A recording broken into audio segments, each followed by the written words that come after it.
தவக்காலம் 2ஆம் வாரம் திங்கள்கிழமை. முதல் வாசகம் இறைவாக்கினர் தானியேல் நூலிலிருந்து வாசகம். அதிகாரம் 9, இறைவசனங்கள் 4 முதல் 11 முடிய. என் தலைவரே, நீர் மாட்சிமிக்க அஞ்சுதற்குரிய இறைவன். மீது அன்பு கொண்டு கட்டளைகளின்படி நடப்பவர்களுடன் நீர் செய்து கொண்ட உடன்படிக்கையை காத்து அவர்களுக்கு பேரன்பு காட்டுகின்றீர். நாங்கள் பாவம் செய்தோம், வழி தவறி நடந்தோம், பொல்லாதவர்களாய் வாழ்ந்து உம்மை எதிர்த்து நின்றோம். கட்டளைகளையும் நீதி நெறிகளையும் கைவிட்டோம். எங்களுடைய அரசர்கள், தலைவர்கள், தந்தையர்கள், நாட்டில் உள்ள மக்கள் அனைவருக்கும் இறைவாக்கினர்களாகிய ஊழியர்கள் உமது பெயரால் பேசியதற்கு நாங்கள் செவி கொடுக்கவில்லை. என் தலைவரே, நீதி உமக்கு உரியது, எமக்கோ இன்று வரை கிடைத்துள்ளது அவமானமே. ஏனெனில் யூதாவின் ஆண்களும் எருசலேம் வாழ் மக்களும் இஸ்ரேலை சார்ந்த யாவரும் ஆகிய நாங்கள் உமக்கு எதிராக செய்த துரோகத்தின் பொருட்டு அருகிலோ தொலைவிலோ உள்ள எல்லா நாடுகளுக்கும் உம்மால் இன்று வரை விரட்டப்பட்டுள்ளோம். ஆம் ஆண்டவரே, அவமானமே எங்களுக்கும் எங்கள் அரசர்களுக்கும் தலைவர்களுக்கும் தந்தையர்களுக்கும் கிடைத்துள்ளது. ஏனெனில் நாங்கள் உமக்கு எதிராக பாவம் செய்தோம். எங்கள் தலைவரும் கடவுளுமாகிய உம்மிடத்தில் இரக்கமும் மன்னிப்பும் உண்டு. நாங்களே உம்மை எதிர்த்து நின்றோம். எங்கள் கடவுளாகிய ஆண்டவர் தம் ஊழியர்களுக்கான இறைவாக்கினர் மூலம் தம் திருச்சட்டங்களை அளித்து அவற்றின் வழியில் நடக்குமாறு பணித்தார். நாங்களோ அவரது குரலொலியை ஏற்கவில்லை. இது ஆண்டவர் வழங்கும் அருள்வாக்கு. இறைவா, உமக்கு நன்றி.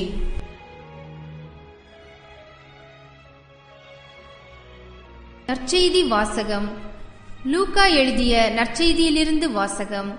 அதிகாரம் 6, 36 முதல் 38 வரை உள்ள இறை வார்த்தைகள். அக்காலத்தில் இயேசு தம் சீடரை நோக்கி கூறியது: உங்கள் தந்தை இரக்கமுள்ளவராய் இருப்பது போல நீங்களும் இரக்கமுள்ளவர்களாய் இருங்கள். பிறர் குற்றவாளிகள் என தீர்ப்பளிக்காதீர்கள். அப்போதுதான் நீங்களும் தீர்ப்புக்கு உள்ளாக மாட்டீர்கள். மற்றவர்களை கண்டனம் செய்யாதீர்கள். அப்போதுதான் நீங்களும் கண்டனத்துக்கு ஆளாக மாட்டீர்கள். மன்னியுங்கள், மன்னிப்பு பெறுவீர்கள். கொடுங்கள், உங்களுக்கு கொடுக்கப்படும். அமுக்கி குலுக்கி சரிந்து விழும்படி நன்றாய் அளந்து உங்கள் மடியில் போடுவார்கள். நீங்கள் எந்த அளவையால் அளக்கிறீர்களோ அதே அளவையால் உங்களுக்கும் அளக்கப்படும். இது கிறிஸ்து வழங்கும் நற்செய்தி. கிறிஸ்துவே, உமக்கு புகழ்.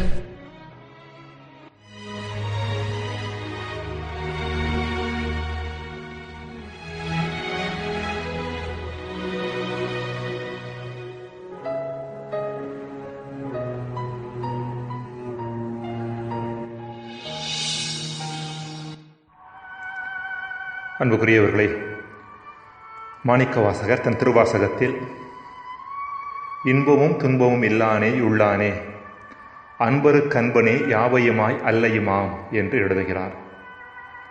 இதன் பொருள்: இறைவா, நீர் பரம்பொருள் என்பதால் இன்பமும் துன்பமும் உனக்கில்லை. ஆனால் உயிர்கள் அனைத்திலும் நீ இருப்பதால் அவற்றின் இன்ப துன்பங்கள் உன்னுடையவையாகும் என்பதாகும். மாணிக்கவாசகர் சொல்லுகின்ற செய்தியை நாம் இவ்வாறு புரிந்து கொள்ளலாம். கடவுளுக்கு இன்பமும் துன்பமும் இல்லை. எனினும் அவரது பிரசன்னத்தை தம்மிலே தாங்கியுள்ள மனிதர்களுக்கு இன்பமும் உண்டு, துன்பமும் உண்டு. எனவே மனிதர்கள் துன்புறுவதை பார்த்து இறைவனால் அவர்கள் மீது இரக்கம் கொள்ளாமல் இருக்க முடியாது. எனவே இறைவன் மனிதர்கள் மீதும் படைப்பின் மீதும் இரக்கம் கொண்டு அவர்களது துன்பங்களை தன்னுடையதாக்கிக் கொள்ளுகிறார் என்பதாகும். ஏறத்தாழ இதையொட்டிய செய்தி இன்றைய முதல் வாசகத்தில் நாம் பார்க்கின்றோம். இஸ்ரேல் மக்கள் கடவுளால் மீண்டும் மீண்டும் அனுப்பப்பட்ட இறைவாக்கினர்களின் குரலுக்கு செவிகொடாமல் அரசன் முதல் ஆண்டி வரை அனைவரும் கடவுளது கட்டளைகளை மீறி பாவம் செய்தனர். இதன் காரணமாக நாடு கடத்தப்பட்டனர், அடிமைகளானார்கள். இப்படிப்பட்ட சூழ்நிலையிலும் இறைவன் தன் மக்கள் மீது இரக்கம் கொள்கிறார் என்பதையும், அவர்களை அவர்களது அடிமைத்தன துன்ப நிலையிலிருந்து வெளிக்கொணர தயாராக இருக்கிறார் என்பதையும் இன்றைய முதல் வாசகத்தில் தானியேல் இறைவாக்கினர் எடுத்துரைக்கின்றார். எங்கள் தலைவரும் கடவுளும் ஆகிய உம்மிடத்தில் இரக்கமும் மன்னிப்பும் உண்டு என்கின்றார் தானியேல். தங்களது பாவங்கள் காரணமாக தங்களது அழிவை இஸ்ரேல் மக்களை தாங்களே தேடிக்கொண்டாலும் அவர்களை மீட்டெடுப்பதற்கு இறைவனது இரக்கம் தயாராக இருக்கிறது என்பதுதான் இன்றைய முதல் வாசகத்தின் அடிநாத செய்தியாக இருக்கிறது. அன்பிற்குரியவர்களே, தபசு காலம் என்பதே இறைவனது இப்படிப்பட்ட பேரிரக்கத்தை உணர்வதற்கான காலம்தான். எனவே நாம் நமது குற்றம் குறைகள் காரணமாக இறைவனை விட்டு விலகிச் சென்றாலும் அவரது பேரிரக்கத்தில் நம்பிக்கை வைத்து அவரை நோக்கி திரும்பி வர அழைக்கப்படுகிறோம். இறைவனது பேரிரக்கத்தை பெற்றுக்கொள்வதற்கான ஒரு முக்கியமான வழியை இன்றைய நற்செய்தி வழியாக இயேசு நமக்கு வெளிப்படுத்துகின்றார். பிறருக்கு இரக்கம் காட்டுவதே அந்த வழி. எந்த அளவிற்கு நாம் பிறருக்கு இரக்கம் காட்டக்கூடியவர்களாக இருக்கின்றோமோ அந்த அளவிற்கு இறைவனது இரக்கம் நம்மை தேடி வருவதை உணரக்கூடியவர்களாக நாம் இருப்போம் என்கின்ற செய்தியை இயேசு மீண்டும் மீண்டும் வலியுறுத்துகின்றார்.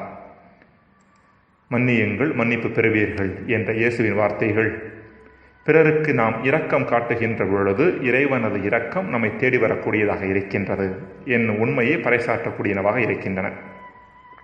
மேலும், கொடுங்கள் உங்களுக்கு கொடுக்கப்படும், அமுக்கி குலுக்கி சரிந்து விழும்படி நன்றாய் அளந்து உங்கள் மடியில் போடுவார்கள், நீங்கள் எந்த அளவையால் அளக்கிறீர்களோ அதே அளவையால் உங்களுக்கும் அளக்கப்படும் என்ற இயேசுவின் வார்த்தைகளை இரக்கத்தின் பின்னணியில் நாம் புரிந்து கொள்ளலாம்.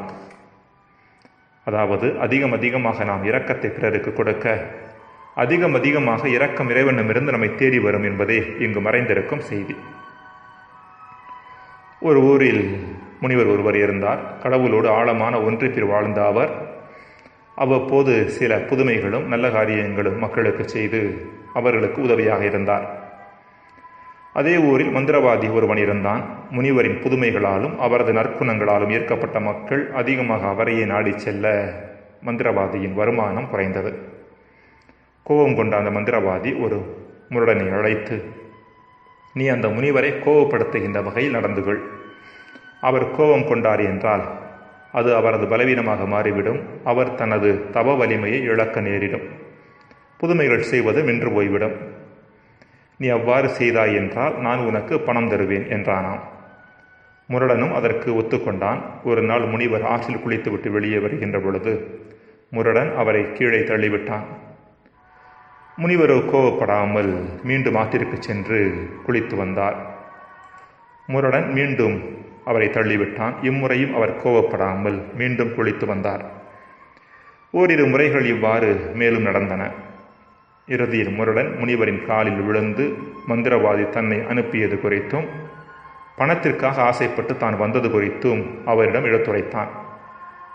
இதை கேட்ட முனிவர், இதை நீ முதலிலேயே சொல்லியிருக்கலாமே, உனக்கு பணம் கிடைக்கும் என்றால் முதலிலேயே நான் கோபப்பட்டிருப்பேனே என்றாராம். இதுதான் பிறர் மட்டில் அளவில்லாத இரக்கம் கொள்வது என்பது. தான் பாதிக்கப்பட்டாலும் பரவாயில்லை, மற்றவர்கள் நன்றாக இருக்க வேண்டும் என்று எண்ணும் குணம். ஜெபம். இறைவா, நாங்கள் பிறர் மீது இரக்கம் கொள்வதற்கும் நீர் எங்கள் மீது இரக்கம் கொள்வதை நாங்கள் உணர்வதற்கும் நேரடி தொடர்பு உண்டு என்பதை நாங்கள் உணர வரம் தாரும். ஆமென்.